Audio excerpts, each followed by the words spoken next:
بسم الله الرحمن الرحيم. الحمد لله رب العالمين، أكمل الحمد على كل حال، والصلاة والسلام الأتمان على سيد المرسلين، كلما ذكره الذاكرون وكلما غفل عن ذكره الغافلون. اللهم صل عليه وعلى آله وسائر النبيين وآل كل وسائر الصالحين نهاية ما ينبغي أن يسأله السائلون. أما بعد، أعوذ بالله من الشيطان الرجيم. بسم الله الرحمن الرحيم. سبحان الذي أسرى بعبده ليلا من المسجد الحرام إلى المسجد الأقصى الذي باركنا حوله لنريه من آياتنا إنه هو السميع البصير. صدق اللہ العظیم. میرا عزیزو، پیارو، بزرگو، اللہ کے رسول پر ایمان رکھنے والے میرے دین عظیم بھائیوں، اوپر بیٹھ کر سننے والی میرے ماؤں بہنوں، اللہ سبحانہ و تعالیٰ کا فضل احسان کہ اللہ سبحانہ و تعالیٰ نے ہمیں یہ آخری عشرہ رمضان المبارک کا عطا فرمایا. چند دن ہے اور یہ مہینہ ہم سے رخصت ہو جائے گا. اب بقیہ ہماری زندگی میں آئندہ اللہ سبحانہ و تعالیٰ نے رمضان رکھا ہے نہیں رکھا ہے اللہ ہی بہتر جانتے ہیں. اس لیے ہم بقیہ ایام جو بچے ہیں، بقیہ جو راتیں بچی ہے، یہ جو لمحات، یہ ساعتیں بچی ہے، اس کی ہم قدر کریں. بہرحال اس سے پہلے آپ لوگوں کے سامنے بنو اسرائیل کا پس منظر، ان کا بیک گراؤنڈ، ان کی ہسٹری، ان کا تاریخی پس منظر آیا تھا. اس کے بعد مسجد اقصیٰ کی اہمیت قرآن اور حدیث کی روشنی میں اور کیا کیا بشارتیں ہیں اس سرزمین کے متعلق، اور قرآن جس کو ارض مقدسہ کہہ رہا ہے اس کے اس تعلق سے بھی تفصیلی باتیں آپ لوگوں کے سامنے آئی تھی. اچھا، اس میں ایک فضیلت اس سرزمین کی یہ بھی ہے کہ اللہ کے حبیب پاک صلی اللہ علیہ وسلم نے ارشاد فرمایا، اور احادیث کی تصریحات کے مطابق 3 مسجدیں ایسی ہیں جن کی طرف سفر کرنا یہ باعث اجر و ثواب ہے. ایک ہے مسجد حرام، ایک ہے مسجد نبوی، اور ایک ہے مسجد اقصیٰ. اور بعض روایات کے مطابق پتہ چلتا ہے، گرچہ ان روایات میں سندن کچھ ضعف ہے، لیکن اگر کوئی شخص مسجد اقصیٰ سے حج یا مسجد اقصیٰ سے اگر عمرہ کا احرام باندھتا ہے تو اس کا ثواب جیسے رمضان میں عمرہ کرنے کا ثواب فرض حج کے برابر ہے رمضان میں عمرہ کرنے کا ثواب، ایسے ہی مسجد اقصیٰ سے اگر کوئی احرام باندھ کر جو ہے مسجد حرام جاتا ہے تو اس کا ثواب بھی جو ہے نا حج کے برابر ہے. تو اللہ سبحانہ و تعالیٰ نے گنجائش دی ہو تو وہاں پر جانا چاہیے، اس مسجد کی بھی زیارت کرنی چاہیے، گرچہ ابھی تو حالات وہاں پر نازک چل رہے ہیں. اچھا، دوسری اس کی فضیلت ایک یہ بھی ہے کہ یاجوج ماجوج کا نام سنا ہے آپ نے کہ یاجوج ماجوج کا فتنہ ہوگا، یہاں تک کہ عیسیٰ علیہ السلام اور باقیہ اس وقت جو مسلمان ہوں گے نا ان کے بس سے بھی وہ باہر ہوں گے. لہذا عیسیٰ علیہ السلام لوگوں کو پہاڑ پر لے کر چلے جائیں گے اور اللہ سبحانہ و تعالیٰ سے دعا کریں گے. بہت خطرناک فتنہ ہے، آدم خور ہے، وہ انسانوں کا قتل عام کریں گے اور انسانوں کو کھا جائیں گے. بہرحال ان کا خاتمہ بھی جو ہے نا جبل الخمر کے پاس ہوگا. یہ بھی کہاں پر واقع ہے؟ اسی سرزمین میں واقع ہے. عیسیٰ علیہ السلام کا نزول بھی وہاں پر ہوگا، دجال کا خاتمہ بھی وہاں پر ہوگا. یہی وجہ ہے کہ اللہ کے حبیب پاک صلی اللہ علیہ وسلم نے وہاں پر جا کر بسانے کی، اپنے آپ کو بسانے کی جو ہے نا ترغیب دلائی ہے کہ لوگ وہاں پر جا کر جو ہے بسیں اور اس علاقے کو غیر آباد نہ چھوڑیں، ویران نہ چھوڑیں. یہی وجہ ہے قرب قیامت مدینہ جو ہے ویران ہو جائے گا اور شام میں لوگ جا کر بسیں گے، اور عیسیٰ علیہ السلام کے ساتھ دینے والے وہی لوگ ہوں گے اور مسلمانوں کی خلافت وہیں پر قائم ہوگی. تو یہ کچھ باتیں تھیں ارض مقدسہ کے تعلق سے. اچھا، اب ہم اس ٹاپک پر آتے ہیں کہ جو ہے یہ مسجد کب تک مسلمانوں کے قبضے میں رہی اور کب مسلمانوں کے قبضے سے کیسے نکلی. تو ایک بات یاد رکھیے کہ آپ علیہ الصلوۃ والسلام کے سفر معراج کے بعد سیدنا عمر بن الخطاب رضی اللہ عنہ کے زمانے میں جو ہے یہ جو ہے القدس، بیت المقدس، اس کو مقدس بھی پڑھ سکتے ہیں، مقدس بھی پڑھ سکتے ہیں، بیت المقدس بھی پڑھ سکتے ہیں، بیت المقدس بھی پڑھ سکتے ہیں. تو یہ جو ہے نا بغیر خون ریزی کے، بغیر قتل و قتال کے، بغیر جنگ کے، بغیر وار کے جو ہے وہ فتح ہو گیا تھا. اور ان کے راہبوں نے، ان کے پادریوں نے اور ان کے فادر وغیرہ جو بھی ہے کہلے، انہوں نے جو ہے اعجاز کے ساتھ حضرت عمر رضی اللہ عنہ کی خدمت میں جو ہے چابیاں دے دی تھی. اس کے بعد حضرت عمر رضی اللہ عنہ نے جو ہے وہاں پر مسجد کی تعمیر شروع کی اور اس کو گندگی کو وہاں کی صاف کیا اور صحابہ کو باقاعدہ وہاں پر بسایا دین کی نشر و اشاعت کے لیے، تبلیغ کے لیے. کئی سارے صحابہ ہیں جو وہاں پر مدفون ہیں، ہاں کئی سارے انبیاء ہیں جو وہاں پر مدفون ہیں. اس کو ارض مقدسہ اللہ نے ایسے ہی نہیں کہا ہے. تو تب سے لے کر پھر بعد میں آپ کو یاد ہونا چاہیے خلافت راشدہ کا دور 30 سال کا ہے. سیدنا ابو بکر رضی اللہ عنہ, سیدنا عمر بن الخطاب رضی اللہ عنہ, سیدنا عثمان غنی رضی اللہ عنہ, سیدنا علی ابن ابی طالب رضی اللہ عنہ, یہ 30 سال. اور اس کے بعد حضرت حسن رضی اللہ عنہ کے 6 مہینے کے بعد جب آپ نے جو ہے حضرت امیر معاویہ رضی اللہ عنہ کے ہاتھوں بیعت کر لی اور اس اختلاف کو ختم کر دیا, تو 30 سال کا عرصہ جس کو خلافت راشدہ کہا گیا ہے, اسلام کا بہترین دور ہے نا, یہ یہاں پر ختم ہو جاتا ہے. اس کے بعد تو خلافت نہیں, ملوکیت ہی شروع ہو گئی تھی کہ بنو امیہ کی خلافت آئی, بنو امیہ کے بعد جو ہے بنو عباسیہ آئے, بنو عباسیہ کے بعد عثمانی خلفاء آئے, خلافت عثمانیہ کا جو ہے قیام ہوا. بہرحال بنو عباسیہ یہ یہاں تک تو ٹھیک تھا جب ان میں آپس میں انتشار, خلفشار اور آپسی جنگیں اور آپسی اختلافات, کرسی حاصل کرنے کے لیے چھوٹے چھوٹے چاکلیٹ جیسے تقسیم کر دیے گئے عربوں کو, ویسے ہی وہ بھی آپس میں خلفشار انتشار کے شکار ہو گئے. اور ادھر فاطمیوں نے بھی قبضہ جما لیا اور انہوں نے جو ہے بیت المقدس میں صلیبیوں کو آنے جانے کی اجازت دی, اس شرط کے اوپر کہ وہ ان کا جو ہے نا ان کا بنو عباسیہ کے اگینسٹ جو ہے ان کی ہیلپ کریں گے, مدد کریں گے. اور جب انہوں نے دیکھا صلیبیوں نے کہ یہ لوگ آپس ہی میں لڑ رہے ہیں, تو سن 492 ہجری مطابق 1099 عیسوی کو جو ہے انہوں نے صلیبیوں نے پھر سے جو ہے بیت المقدس مسلمانوں کے ہاتھ سے چھین لیا. اور پھر تقریباً یوں سمجھیے اس کے بعد سلطان صلاح الدین ایوبی رحمۃ اللہ علیہ نے 16 جنگیں لڑی ہے مسلسل, اور سن 538 ہجری مطابق 1187 عیسوی جو ہے آپ نے پھر سے بیت المقدس کو فتح کیا ہے. 16 جنگیں لڑی ہے آپ نے مسلسل. آپ اندازہ لگائیں کہ اس سرزمین کو حاصل کرنے کے لیے مسلمانوں نے کیسی قربانیاں دی ہے. اس کے بعد جو ہے پھر بعد میں یوں سمجھے تقریباً 761 برس یہ مسجد مسلمانوں کے ہاتھ میں رہی. اس کے بعد آپ کو یاد ہونا چاہیے فرسٹ ورلڈ وار ہوا 1917 دسمبر میں. یہ جنگ جب چھڑی اور فرسٹ ورلڈ وار ہوا, اس وقت جو ہے نا صلیبیوں نے پھر سے مسلمانوں سے یہ ارض مقدس ہے, بیت المقدس چھین لیا. اور اس میں سازش یہ کی کہ اس میں انہوں نے جو ہے نا یہودیوں کو آنے جانے کی اجازت دے دی. اس کے بعد آپ کو یاد ہوگا سن 1947 میں جو ہے بین الاقوامی یہ جو ہماری تنظیم ہے, بین الاقوامی جو تنظیم ہے, ان کی دھاندلی کے ذریعے جو ہے باقاعدہ جو ہے وہاں پر جو ان لوگوں نے جو ہے اس کو جو ہے نا عربوں میں بھی تقسیم کیا اور اسرائیل یہودیوں کو بھی دے دیا, اور ارض مقدسہ کو آدھا آدھا تقسیم کر دیا. 2 نیشن تھیوری جو ہے, یعنی ادھر بھی کچھ حصہ ادھر. اس کے بعد سن 1948 میں باقاعدہ انہوں نے ان کی مدد سے جو ہے امریکہ, فرانس, برطانیہ, UK ان کی مدد سے باقاعدہ جو ہے اپنی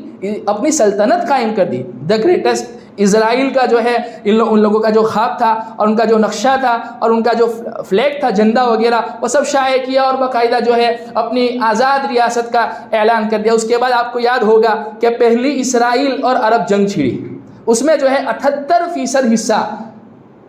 اس سرزمین کا جو ہے اسرائیل کے پاس چلا گیا. اور تیسری جنگ ہوئی ہے 1967 میں, اور اس میں بقیہ حصہ بھی چلا گیا. یہ یروشلم کا یہ جو حصہ ہے اور جو اصل مسجد اقصی ہے, یہ آج بھی جو ہے نا اسرائیل کے قبضے میں ہے. ٹھیک ہے, اچھا یہاں تک تو یہ آپ کو یاد ہوگا. اور اس کے بعد 21 اگست 1969 میں ایک آسٹریلین یہودی جس کا نام ہے ڈینس مائیکل روہان, اس نے جو ہے نا اس اصل حصہ جہاں پر جو ہے صلاح الدین ایوبی رحمۃ اللہ علیہ نے محراب رکھی تھی, 16 جنگیں لڑی, اس 16 جنگوں میں جو ہے آپ نے اپنے ہاتھوں سے بنائی ہوئی محراب کو جو ہے نا وہاں پر نصب کروایا تھا جب فتح کیا ہے بیت المقدس کو. تو اس محراب کو بھی آگ لگا دی اور جو ہے 3 گھنٹے مسلسل مسجد اقصی یہ آگ کی نظر ہو گئی اور آگ میں جلتی رہی. اس کے بعد مسلم قوم میں تھوڑی سی بیداری پیدا ہوئی. اس کے بعد جو ہے OIC قائم ہوئی, اس کا پہلا اجلاس لاہور میں منعقد ہوا اور آج وہ بیچاری سوئی ہوئی ہے. ہم سب جو ہے ان 57 ممالک کی جانب نگاہ اٹھائے ہوئے ہیں کہ کہیں نہ کہیں کسی ایک کے اندر تو غیرت ایمانی جاگ جاوے اور یہ آواز اٹھائیں, ہے نا. ان کے اگینسٹ کچھ نہیں کرنا ہے, ان کے پروڈکٹس کا بائیکاٹ کرنا ہے, ان سے تجارتی سفارت جتنے بھی سب ختم کر دی. اللہ کے نبی پاک صلی اللہ علیہ وسلم نے یہودیوں کے ساتھ اس زمانے میں یہی کیا تھا, تعلقات ہی ختم کر دی. ان کے پروڈکٹ کو نہ لینا ہے, نہ بیچنا ہے, نہ آنے دینا ہے. جب ایسا ہوگا ان کی معیشت کمزور پڑے گی، یہ ہتھیار ڈالیں گے۔ دیکھیے مسجد اقصیٰ کو شہید کرنا اتنا آسان نہیں ہے، میں نے آپ کو اس سے پہلے بھی کہا تھا ڈاکٹر اسرار احمد صاحب رحمۃ اللہ علیہ کی تحقیقات سراخوں پر، لیکن یہاں پر حضرت سے تسامح ہوا ہے، اس لیے کہ دیکھیے حدیث کی روح سے 4 جگہ ایسی ہے جہاں پر دجال داخل نہیں ہو سکتا، مسجد حرام، مسجد نبوی، کوہ طور اور مسجد اقصیٰ۔ یہ اس سے پتہ چلتا ہے کہ مسجد اقصیٰ رہے گی، گرچہ ابھی ان کے قبضے میں ہے لیکن انشاءاللہ تعالی مسلمانوں کے قبضے میں وہ آ جائے گی، اس لیے کہ جب اس کو اگر شہید نعوذ باللہ کر دیا گیا تو ظاہر سی بات ہے عامت الناس یہ جو ہے جاگ جائے گی، بیدار ہو جائے گی، اور ان حکمرانوں کو بھی جو ہے جواب دینا پڑے گا، کہیں ان کو خطرہ نہ ہو اپنی کرسی کا۔ تو اچھا دیکھیے دوسرا اس کا ریزن یہ ہے ان کے لیے شہید کرنا اس لیے بھی آسان نہیں ہے کہ اس سے تعلق جو ہے نا عیسائیوں کا بھی ہے، ارض مقدسہ کے ساتھ تعلق عیسائیوں کا بھی، اس لیے یہ پہلے ماحول بنا رہے ہیں۔ اگر صرف اور صرف تعلق مسلمانوں کا ہوتا نا، گرچہ ان کے عقائد کے مطابق وہ چونکہ یوں سمجھتے ہیں کہ یہاں ہمارا سلیمان علیہ السلام کا تخت ہے اور یہ ہیکل سلیمانی ہم یہیں پر تعمیر کریں گے، 3rd ٹیمپل آف سلیمان علیہ السلام کی وہ جو تھی وہ وہاں پر ہم تعمیر کریں گے، گرچہ ان کا یہ خواب ہے لیکن جو ہے نا ان کے عقائد کے مطابق ہے، حالانکہ نہ دستاویزی اعتبار سے، نہ کسی اعتبار سے، نہ کتابی اعتبار سے کسی بھی طرح سے ان کا یہ دعویٰ ثابت نہیں ہو سکا۔ تو گرچہ وہ ٹیمپل بناوے یا نہ بناوے لیکن مسجد کو وہ شہید کر دیتے اگر صرف اور صرف تعلق مسلمانوں سے ہوتا، حالانکہ آج وہ اس پوزیشن میں ہیں کہ ایک لمحے میں ایک جھٹکے میں مسجد کو شہید کر سکتے ہیں، لیکن ان کے لیے شہید کرنا اتنا آسان نہیں ہے کیونکہ پوری عیسائی لابی کھڑی ہو جائے گی، کیونکہ ان کا تعلق وہاں حضرت عیسیٰ علیہ السلام سے بھی ہے نا، بیت اللحم میں آپ کی پیدائش ہوئی ہے۔ اچھا لیکن یہ دونوں آپس میں ایک دوسرے کو ہلاک کر رہے ہیں، ان کے زعم کے مطابق عیسیٰ علیہ السلام پیدا ہوں گے مسجد اقصیٰ شہید ہونے کے بعد عیسائیوں کے مطابق، اور یہودیوں کا یہ عقیدہ ہے کہ مسجد اقصیٰ ہم شہید کر دیں گے اور سلیمانی ٹیمپل جو ہے ہیکل سلیمانی تعمیر کر دیں گے تو پھر سب کے سب اہل یہود ہو جائیں گے اور سب کے سب پاک ہو جائیں گے۔ ابھی آپ نے شاید جو ہے یہ مسئلہ سنا ہوگا، انٹرنیٹ پر سنا ہے، ریڈ کاؤ والا، 4 گائے ان لوگوں نے جو ہے وہ وہاں سے حاصل کی ہے، باقاعدہ امریکہ سے جو ہے وہ ایکسپورٹ ہو کے یہاں پر تل ابیب میں آ گئی ہے، اور ان کے عقیدے کے مطابق یہ جو ہے جبل زیتون جو ہے، جبل زیتون مسجد اقصیٰ جہاں پر ہے وہاں پر وہ اس کے سامنے اس کو ذبح کرنے والے، اور اس کے سامنے ہی بالکل جو ہے نا وہ ہیکل سلیمانی کی تعمیر کرنے والے ہیں، حالانکہ اس سے پہلے 2 مرتبہ یہ قربانی دے چکے ہیں، لیکن جو ہے یہ ان کا اچھا ہمارے مسلمان جو ہے نا کبھی تحقیق نہیں کرتے، پریشان ہو جاتے ہیں، ارے کیا ہوگا، یہ تو ان لوگوں نے تو ریڈ گائے بھی حاصل کر لی، یہ وہ سب۔ دیکھیے اللہ کے حبیب پاک صلی اللہ علیہ وسلم کی پورے ذخیرہ احادیث میں اس کی کوئی تصریح ملتی نہیں ہے۔ آیا صوفیہ جب مسجد میں تبدیل کی جا رہی تھی، جب بھی لوگ یہی کہتے تھے کہ آسمان سے فرشتہ آئے گا، یہ ہوگا وہ ہوگا، نعوذ باللہ چنا ہوگا چنی ہوگا، کچھ نہیں ہوا، یہ ان کے آپس کی من کرت ہے۔ دیکھیے آپ کو میں قرآن اور حدیث کے مطابق ایسی بات نہیں کر رہا ہوں، اللہ فرماتے ہیں بینہم العداوۃ والبغضاء الی یوم القیامہ، نصارہ کے متعلق اللہ فرماتے ہیں قیامت کے دن تک ان کے درمیان دشمنی رہے گی، سمجھے کہ نہیں؟ اور اللہ سبحانہ وتعالیٰ یہودیوں کے متعلق فرماتے ہیں بأسہم بینہم شدید تحسبہم جمیعا وقلوبہم شتیٰ، ان کے آپس میں بھی بہت سارے پھٹے ہیں، بہت سارے اختلافات ہیں، تم ان کو ایک سمجھتے ہو حالانکہ یہ ایک نہیں، ان کے دل الگ الگ ہے، جیسے مسلمانوں میں ہے نا دیوبندی، سنی، بریلوی، اہل حدیث، پھر پتہ نہیں کون سے حدیث ہے نا، ایسے ہی ان میں بھی جو ہے نا بہت سارے فرقے ہیں۔ آپ نے فرمایا ان میں 72 فرقے ہیں، میری امت کے 73 ہوں گے، ہے کہ نہیں؟ تو ان میں بھی آپس میں بہت سارے فتح ہیں اور بہت سارے ان کے دل آپس میں نہیں ہیں، الگ الگ ہیں۔ دیکھیے کئی سارے یہودی جو اپنے آپ کو حقیقت میں اہل کتاب سمجھتے ہیں وہ اس جنگ کے اگینسٹ ہے، خلاف ہے، انکار کرتے ہیں کہ انسانیت کا قتل ہے، یہودی مذہب میں اس کی کوئی اجازت نہیں ہے کہ نہیں؟ تو ان میں بھی آپس میں بہت سارے فٹے ہیں۔ اچھا جو ہے نا ان کو اللہ سبحانہ وتعالیٰ نے قرآن میں کہہ دیا ہے کہ قیامت تک ان کی دھلائی ہوتی رہے گی، وَإِذْ تَعَدَّدَ رَبُّكَ لَيَبْعَثَنَّ عَلَيْهِمْ إِلَى يَوْمِ الْقِيَامَةِ مَنْ يَسُومُهُمْ سُوءَ الْعَذَابِ، کبھی فرعون کے ذریعے، کبھی بخت نصر کے ذریعے، کبھی جو ہے دوسرے سلاطین کے ذریعے، اور پھر اخیر میں جو ہے میں نے اس سے پہلے بھی کہا تھا موسیٰ علیہ السلام کی ناقدری کی زبردست دھلائی ہوئی، عیسیٰ علیہ السلام کی ناقدر کی زبردست دھلائی ہوگی، اور محمد صلی اللہ علیہ وسلم کی ناقدری پر ایسی دھلائی ہوگی، ایسی دھلائی ہوگی، میں نہیں کہہ رہا ہوں، اللہ کے نبی علیہ الصلوۃ والسلام کہہ رہے ہیں، بخاری اور مسلم کی روایت، پتھر پتھر پکارے گا، درخت درخت پکارے گا، میرے پیچھے جو ہے یہ ملعون چھپا ہوا ہے، آؤ اسے قتل کرو اور اس زمین کو پاک کرو۔ تو یہ صفائی بھی جو ہے نا وہیں سے شروع ہوگی۔ تو بہرحال جو ہے ہمارے حصے کا کام کیا ہے کہ جب یہ آگ لگی اس کے بعد جو ہے دیکھیے امت مسلمہ سوئی ہوئی ہے، کوئی ہمارے اندر جو ہے اس کے لیے کوئی ہم اپنے حصے کا کیا کام کر سکتے ہیں؟ ہمارے حصے کا کام یہ ہے ہم ان کے پروڈکٹس کا بائیکاٹ کریں، ہم اسٹاربکس کی کافی چھوڑ دیں، ہے نا، ہم پیزا کھانا چھوڑ دیں، گھر پہ لا کے بنائیں، پیزا بیس ملتا ہے، گھر پہ لا کے بنائیں کھا لیں، برگر کھانا چھوڑ دیں، تھوڑی سی قربانی دیں، اپنے جذبات کو، اپنی خواہشات کو قربان کریں، تاکہ کل قیامت کے دن اللہ کے دربار میں ہم ایٹ لیسٹ یہ تو کہہ سکتے ہیں کہ ہماری خواہشات تھی ان کے پروڈکٹس کھانے کے، لیکن ہم نے نہیں کھائے، ہم نے بائیکاٹ کیا۔ ان کے لیے راتوں کو اٹھ کر جو ہے نا ہم دعائیں کریں۔ انشاءاللہ العزیز مایوس ہونا نہیں ہے، یہ 4 گائے تو کیا 4000 گائے ذبح کر لیں، انہوں نے 35,000 بندے بندیاں اور چھوٹے چھوٹے بچے اور بچیاں معصوم ان کو ذبح کر دیا، یہ 4 گائے کیا 5 گائے کیا، یہ 5000 گائے ذبح کرتے، کچھ نہیں ہونے والا ہے، کچھ نہیں ہونے والا ہے۔ مسجد اقصیٰ انشاءاللہ تعالیٰ وہیں پر رہے گی اور مسلمان انشاءاللہ تعالیٰ جو ہے وہاں پر نماز بھی پڑھیں گے اور وہ پوری کے پوری تسلط مسلمانوں کے ہاتھ میں آئے گا۔ تو بہرحال اس لیے گھبرانے کی ضرورت نہیں ہے، نا امید ہونے کی ضرورت نہیں ہے، وہ مجاہدین اپنے حصے کا کام کر رہے ہیں، ہم اپنے حصے کا کام کریں، جو ہے ہم ان کے لیے اپنی دعاؤں میں حصہ رکھیں۔ ابھی مبارک راتیں، مبارک لمحے، مبارک ساعتیں چل رہی ہے، اس میں جو ہے ہم جو ہے ان کے لیے خوب دعائیں کریں، اور یہ جو بکواسات ان کی طرف سے آ رہی ہے، جیسے آیا صوفیہ کے وقت انہوں نے چلایا تھا